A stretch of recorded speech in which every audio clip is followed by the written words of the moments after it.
Good morning. It is such an honor. I feel so blessed and of course so grateful. As the song says, I feel gratitude to the left of me, I feel it to the right of me, I feel it in front of me, I feel it above me, and I feel it all around me. So I thank Reverend Cindy for that glowing introduction. And I want to talk to you a little while about my health journey and the miracle, or you decide if you think it's a miracle or not. But first, I'd like to do a treatment. A treatment is a prayer in uh, science of mind. So if you will just indulge me for just a moment and pray with me if you can, if you wish. Okay. And this is a treatment that's by one of the practitioners. There is one power, one presence, one infinite intelligence that governs all life. It is the divine source, the I am that I am. Pure love, perfect peace, and eternal harmony. The presence is everywhere, always expressing itself as unity, balance, and calm. I am one with this presence. We are one with this presence. The peace of God flows through me, breathes through me, and lives as me. There is no separation between my being and the infinite. I am the expression of divine peace centered in the stillness of spirit. I now accept and know that peace is the truth of my being. It radiates from within me and touches every part of my life. In the midst of any seeming chaos or confusion, I stand grounded in the calm, unshakable presence of the divine. I release all worry, all tension, all fear, and allow serenity to take its rightful place in my heart and mind. I see peace unfolding in my relationships, in my home, in my community, and in the world. The light of peace dispels all darkness, and love prevails in every situation. I am so grateful for this truth. I give thanks for the ever present peace that surrounds me and expresses through me. I celebrate the deep sense of calm and assurance that wells up from within, knowing it is already so. And now I release this word into the law, the creative medium of the universe that always says yes and is always good. I let go and let God. It is done, and so it is. Okay. So, my talk today centers around surrender, allow, and trust. It's about my health journey, a recent health journey that I've had that some of you know about and others will find out about today.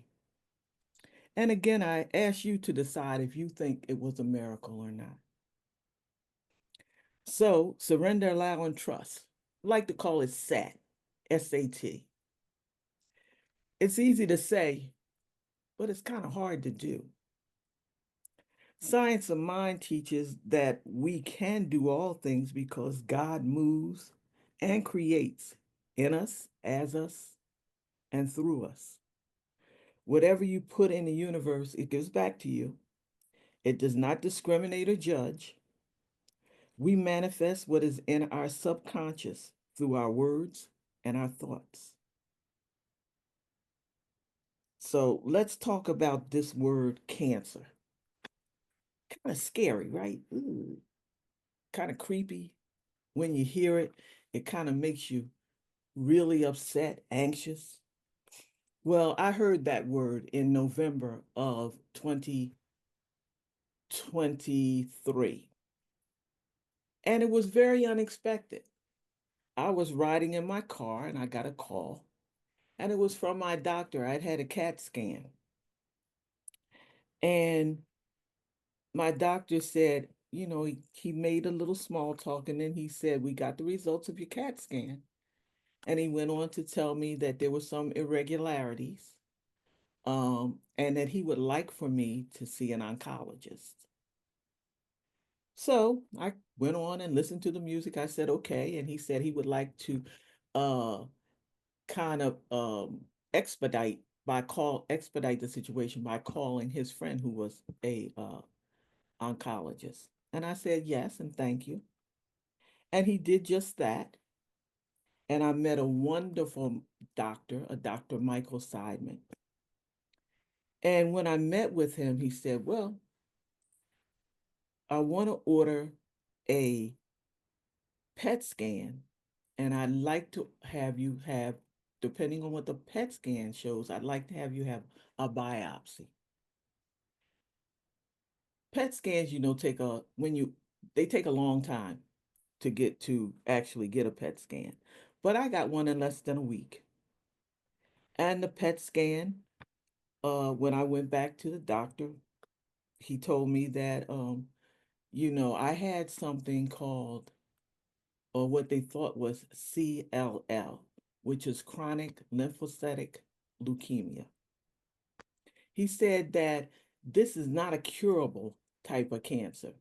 They could treat it, and usually the treatments work well, but there is no cure for it. So I said, okay. I said, and when he said that, I said, hmm, that's interesting because something's telling me that there is a cure. So we'll see. I went on to get a second opinion with a doctor at Fox Chase Cancer Center, and he showed me the PET scan. And the PET scan, if any of you can old enough to remember Gremlins, well, it looked like Gremlins playing Pac-Man. It lit up like Broadway. And if you're familiar with a PET scan, the PET scan is radioactive material is given to you intravenously and you put it through a machine. And mine was from my head to my thigh. And that, if it lights up, then they suspect there's cancer cells there. That's the indicator. Well, my cells they were in my neck, they were in my chest, they were in my stomach, they were in my pelvis, they were in my legs, and my arm. And they ordered a bone marrow biopsy. So when you know it, it was in the bone also. So they started a regimen of treatment called immunotherapy. And that immunotherapy, I would go once for the first month, I went a few times every couple of weeks. And then after that, eventually I went once a month for the treatment. The treatment lasted about 3 hours, sometimes four. It was intravenous treatment. And I made such wonderful friends with the nurses and the other doctors that were there at the clinic where I was getting the treatment. During this time, for some reason, I never felt like I had cancer. I never, I continued my meditation. I continued to do, I continued to go to my treatments. My friends wanted to take me to treatments, and for a while, I allowed them to do that, but I didn't feel bad. Not that I bad that I couldn't go to the treatments myself, so I started going myself and driving myself. I still just never thought or said that it was a cancer that or that it was a death sentence. I never thought that. Well, as things would work out, part of the treatment is that part of it is the intravenous therapy, and the other part is oral medication. And they titrate that medication. So the first week you take 10 milligrams, the second week you take 20, the next you take 50, and then it's 100. Eventually you work up to 500 milligrams of a pill each day. I only got to the 50s. and it was too much for my body to tolerate. And I ended up in tachycardia and AFib and in the hospital. I was so blessed in the hospital with the nurses and the doctors. They were just wonderful. And again, it was like I was just visiting some friends, and I only stayed 3 days, and I was back again, going home. I can't say now. I don't want to tell a story. I did have some bad times where some times where I just did not feel good. I didn't have any strength. That was the treatment sometimes is worse than the disease. Uh, to make a long story short, in June, I had June of 2024, I had my last infusion. And of course, they ordered another PET scan. Well, the PET scan showed that all my lymph nodes, because this is where it was in my lymph nodes and bone, all my lymph nodes were clear. They had all shrunk even smaller than they probably had been before. There was no sign of cancer. And those of you that know, cancer leaves behind um, dormant cells. They couldn't find the dormant cells. So I'm going to ask you if you think that's a miracle. I certainly do. So I believe that when I surrendered, I allowed the Holy Spirit, I allowed the universe, I allowed that universal energy, that source, whether you call it source, energy, whatever you call it, I choose to call it God, was with me. It's in me, work through me, and as me to disseminate all signs of that disease. Um, I trusted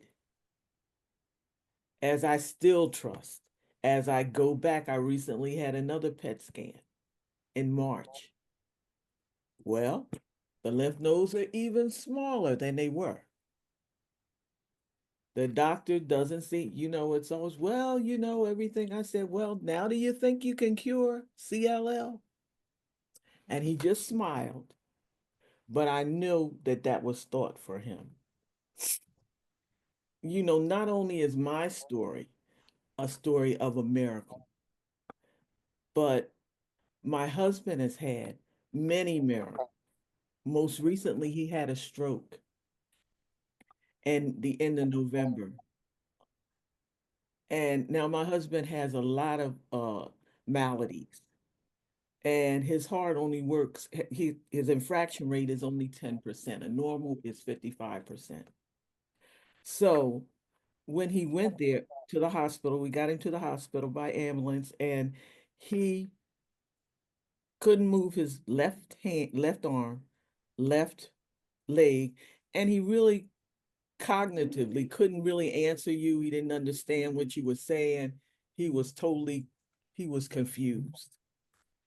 The doctor's wonderful guy called me in back in the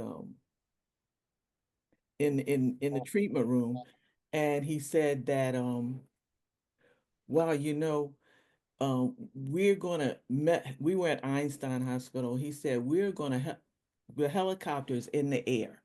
It's coming to get him, and we're going to take him to Jefferson. The team is waiting for him because the CAT scan came back that he had a large blood clot on the right side of his brain. He said that we're waiting for our doctor to come in, but they haven't gotten here yet. And this is time sensitive. About 5 minutes later, he came back and said, well, the doctor's here, and we're going down to the operating room. And he said, and you come with us. Well, nobody had ever said that to me before, and my husband has had 15 or 20 operations. So we went down to the opera. he took me down and we sat in our room. The doctor came out. It was a female doctor. And the anesthesiologist came out because of his heart condition. Putting him to sleep was going to be kind of risky. And my husband also has, and they couldn't use a clot buster because he takes blood thinners. So they decided they would have to do what's I believe called a thrombectomy, and that's going through the groin or the arm, and they feed uh right up into the brain. The problem with that is my husband has had hip replacement, so that's metal. He also has had um uh he had a coming in through the leg, the femur is all metal, and he has a implanted, he has a defibrillator and a uh pacemaker called a biventricular defibrillator. So they had to go buy all of that in order to get up to his neck to go to the brain. Well, it was a very tricky thing. And I said to the doctors, as they gave me a chair to sit outside the operating room, and I said, "What your name and your name?" I said, "Can I pray with you? And can I pray for you?" And I prayed and prayed. And when the operation was over, the doctor came and said, "Your prayers and getting him here is what saved him."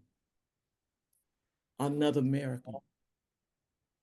So, Circle of Miracles, I leave you with that. You know, it brings tears to my eyes when I think of just how good and how gracious and how loving God is and what he's done for me and what he's done for us. And I know he's done it for you also.